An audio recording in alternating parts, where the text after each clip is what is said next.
উপদেষ্টা ফেসবুকে এটার এই হত্যাকাণ্ডের বিচার চাচ্ছেন। কি হাস্যকর দুনিয়ায় আমরা আছি। আপনি তো বিচার চাবেন না, আপনি এখন বিচার করার জায়গায় আছেন।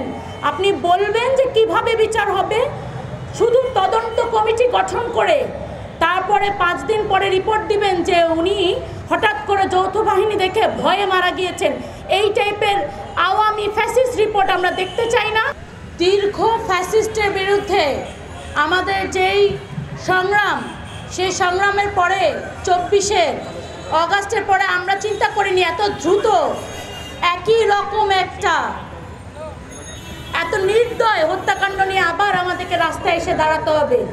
এত দ্রুত আমরা এখানে চলে এসেছি, এটা আমাদের জন্য জাতি হিসেবে খুবই দুর্ভাগ্যের একটা ব্যাপার।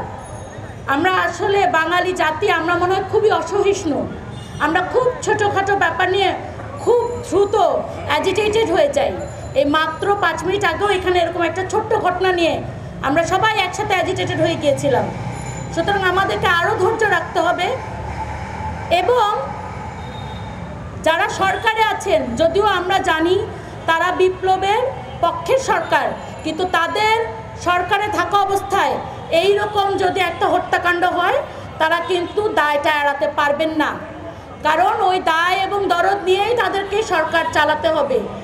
এই জায়গায় যদি ওনারা ফেল করেন, তাদেরকে এটা অ্যাকনলেজ করতে হবে।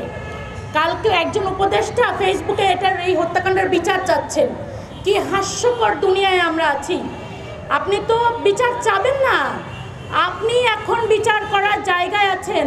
আপনি বলবেন যে কিভাবে বিচার হবে, শুধু তদন্ত কমিটি গঠন করে তারপরে 5 দিন পরে রিপোর্ট দিবেন যে উনি হঠাৎ করে যৌথ বাহিনী দেখে ভয়ে মারা গিয়েছেন। এই টাইপের আওয়ামী ফ্যাসিস্ট রিপোর্ট আমরা দেখতে চাই না। এটা প্রপার তদন্ত দেখতে চাই। এবং এই মুহূর্তে আজকে রবিবার বিকেল 5টা থেকে আমরা সামনের যে বাংলাদেশ 2.0 বলি, সেইখানে এই রকম আর একটি হত্যাকাণ্ড আমরা দেখতে চাই না। সে চাঁদাবাজ হোক, সে খুনি হোক, আর যাই হোক, যখনই আইন শৃঙ্খলা বাহিনীর হাতে চলে যাবে, তার একটা ইনহেরেন্ট প্রোটেকশন থাকতে হবে। তাকে আপনারা প্রোটেকশন দিবেন, বিচার করবেন, কিন্তু গায়ে হাত তোলার অধিকার আপনাদেরকে কেউ দেয় নাই এবং নতুন বাংলাদেশে এটা কেউ সহ্য করবে না।